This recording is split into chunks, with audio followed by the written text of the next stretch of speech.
10 years ago, my name is Alina. When I was 25, my family abruptly cut ties with me, which left me in a tough spot both mentally and financially. At that time, I wasn't financially prepared to live on my own, especially since I had just started a job and was trying to save money by living at home. The root of this family rift was an accusation from my sister, Eden, who is significantly older than me.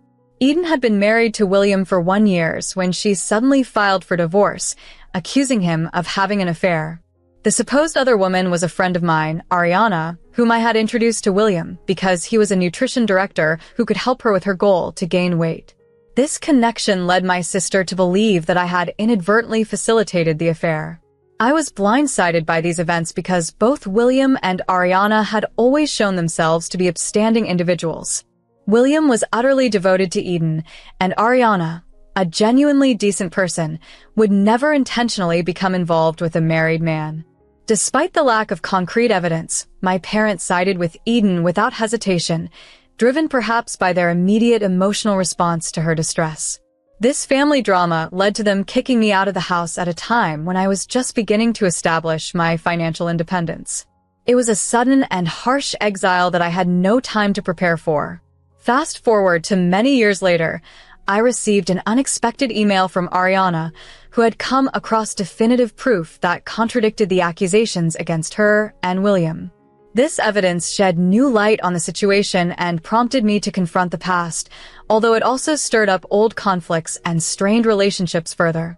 Navigating these troubled waters was challenging, as it involved reassessing familial bonds and personal convictions. This saga of misunderstanding and the eventual quest for truth deeply impacted my relationship with my family, highlighting the complexities of loyalty, truth, and reconciliation. It was clear that my parents would always favor their daughter over their son-in-law, but I never grasped why they would disown me so quickly just because my sister, Eden, demanded it. One day, she burst in, threw a fit, and somehow persuaded my parents to expel me, blaming me for introducing her husband, William, to another woman, Ariana. She claimed I had destroyed her marriage, and shockingly, my parents sided with her. Devastated, I tried to reason with them, but they refused to hear me out. They sternly told me to leave, or they would force me out. Within a day, I lost both my family and my home, with nowhere to go. I found myself weeping on the sidewalk, clutching my belongings, until I mustered the strength to spend the night at a friend's place. I attempted to reach out to my parents repeatedly over the following days to no avail. My friend graciously let me stay with him while I searched for my own apartment. It became apparent that my parents firmly believed I was at fault for the divorce. They even expressed disgust at my actions before throwing me out, which baffled me since I wasn't the one who had an affair with William. They had even blocked my number, and when I tried to visit, my mother threatened to call the police on me. I soon came to terms with the harsh reality that my parents truly blamed me for the ordeal. Reflecting on my childhood, it made sense. My sister was always the favored child. As a second, unplanned child, I often felt overlooked. Although I didn't mind it growing up, I never imagined it would lead to such a drastic fallout. In hindsight, maybe I should have anticipated something like this, but truthfully, I doubt anyone could have predicted such a dramatic turn of events. For several weeks, I tried to piece together the puzzle of my life on my own after being isolated from my family and friends. Eden and my parents had completely shut me out, and even William, who was once a friend, had blocked all communication with me. This abrupt disconnection left me bewildered and alone, unable to reach anyone who might shed light on the situation. Since both Eden and William had moved out of their shared home and returned to their respective parents' houses, I was left with no direct way to contact them. In my quest for clarity, I reluctantly turned to Ariana, someone I wasn't particularly close to but felt might have some insights. I met with her and laid out everything, questioning her about the rumors of an affair that Eden had spread. Ariana strongly refuted these claims, insisting that her interactions with William had always been strictly professional. She reassured me by sharing details of her stable, long-term relationship and her upcoming wedding plans, even showing me photos to prove her point. Her sincerity and the evidence she provided contrasted sharply with Eden's accusations, leading me to believe that the reasons behind the rift in my family were based on falsehoods. Without concrete proof, however, I found myself unable to mend the broken ties with my family or confront them with the truth about the situation. Feeling estranged and desperate, I yearned to return to the warmth and familiarity of my family life, but the circumstances forced me to accept the reality of my isolation. Over time, I managed to channel my energies into my work, finding solace in my responsibilities and the routine they brought. This new focus not only helped me to cover my living expenses, but also served as a distraction from the emotional turmoil I had endured. Through this process, I began to heal, gradually overcoming the feelings of abandonment and moving forward with my life, albeit on a path I had never anticipated. I faced a difficult choice back then. I was in pain but knew I needed to push forward, even without the support of my family. As time passed, I began to see improvements in my life. I moved out of my small apartment into a larger one and recently got engaged to my girlfriend of 3 years. The announcement of our engagement on social media turned out to be unexpectedly pivotal. Just a few days after our engagement went public, I received an astonishing email. It came unexpectedly and laid out the entire backstory of my sister Eden's divorce. It provided all the answers I had been seeking, complete with evidence. My fiancée, Daisy, who is usually active on Instagram, had also shared our engagement photo on Facebook. This post reached a broader audience, including my former brother-in-law, William. William and Daisy had met a few years ago at a seminar since she works as a surgeon, and they connected on Facebook. That connection led William to discover my engagement post. It's a small world indeed, and for the first time, I felt fortunate about its intricacies. William chose to contact me via an anonymous email a few days after seeing the post. He later explained that he opted for anonymity to avoid any awkwardness, given it had been years since his divorce, and he didn't want to appear as though he hadn't moved on. Moreover, he had been the one to block me initially, so reaching out about something so far in the past felt strange to him. The email he sent contained detailed accounts and proof of events from 10 years ago, which were eye-opening. Contrary to what had been claimed for years, it was my sister, not William, who had been unfaithful. She had an affair with a friend of mine, Henry. He worked as a waiter at a local bakery store. This revelation was shocking, especially since she had previously accused William of the very deeds she was guilty of. This new information brought a significant shift in how I viewed past events, reshaping old perceptions and changing my understanding of many relationships. Back in the day, I had no inkling that Eden had been seeing Henry, as they had always managed to keep their interactions under the radar. However, William eventually pieced it together. When confronted, Eden falsely accused me of orchestrating their connection.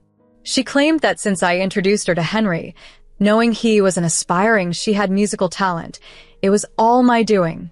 They apparently fell in love quickly, and she even implicated me in helping them maintain their secrecy. This was utterly untrue. I was unaware of their relationship until it blew up. Henry was furious when he discovered their affair and, in his anger, blocked my entire family, a decision he later regretted and admitted was rash. Later, Henry explained to me in person, wanting to avoid the impersonal nature of emails, that his initial reaction was too hasty. However, he had attached evidence to his email, which included screenshots of conversations between my sister and Henry. These messages detailed their deception and included declarations of love and future plans together. Eden's use of her middle name in these emails, a detail not widely known, solidified her involvement. Convinced that William was behind the email, I scoured social media connections and confirmed my suspicion upon finding his connection to my sister. I reached out to him, and we met recently. He revealed that he had learned of Eden's deceit through Ariana, who had known him for years. I regretted asking Ariana to keep my involvement a secret, realizing too late the complexity it added to the situation. When I pieced everything together, I realized I could have cleared my name long before if I hadn't spoken out. It turned out that William had bumped into her a few years back, and she had inquired about his divorce. That conversation led William to discover the fabrications Eden had spread about us. He wanted to come clean to me sooner but hesitated because he felt awkward about it. Honestly, if William weren't so prone to embarrassment, managing my problems would have been simpler. Nonetheless, I forgave him since I needed his assistance to confront my sister's deceit. Eden had manipulated our parents into supporting her financially through her divorce by lying blatantly, even implicating me to strengthen her story. She knew just one chat with our mutual friend Ariana would reveal the truth to me. The realization that my own sister could act so selfishly was baffling. She never attempted to correct the lies, and our parents had naively believed everything she told them. She was aware that exposing her infidelity would jeopardize her position, and she couldn't take that risk. But the truth was out now, and I was determined to use it to expose her as she had done to me all those years ago. I hadn't been home for 10 years and wasn't sure if my family still lived at the same address.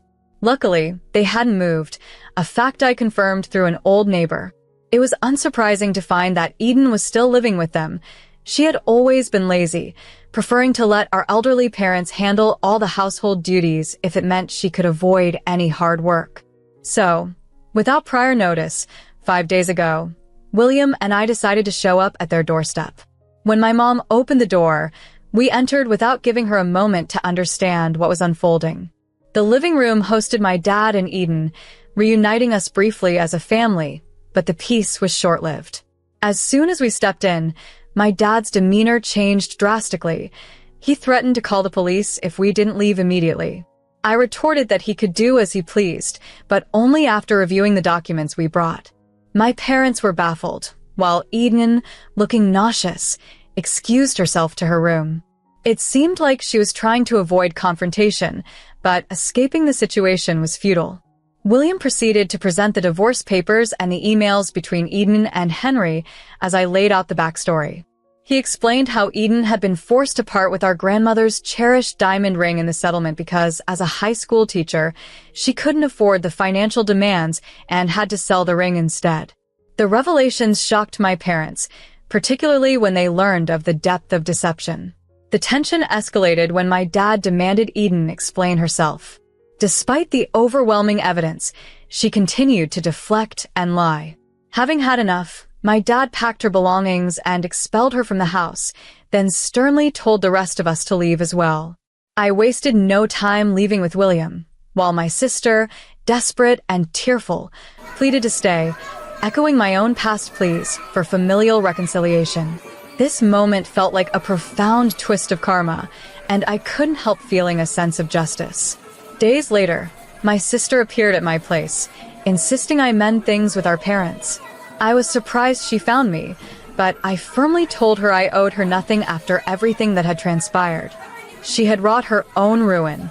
I once returned a favor to someone, achieving an equal footing, but it seems that action stripped her of her dignity. When I confronted her, she broke down, calling me a monster. I didn't indulge in her theatrics, simply closing the door on her tears, retreating to my music while my fiancée, Daisy, worked at her study, ensuring our peace. Eventually, she left, but not without labeling me a vengeful monster on my door. Personally, I don't regret my actions or feel any remorse. She's convinced that I'm the antagonist, yet all I did was mirror her past misdeeds towards me, albeit honestly, while she had spun lies that greatly affected my life. This situation brings me back to an incident 10 years ago when her accusations nearly ruined my life, resulting in her own downfall recently. Despite this, she continues to harass me, even resorting to calling multiple times until I threatened to involve the police. She's desperate, struggling on a teacher's salary, but I find her pleas for sympathy unfounded. I've blocked her numerous times, yet she persists, roping in friends to reach me.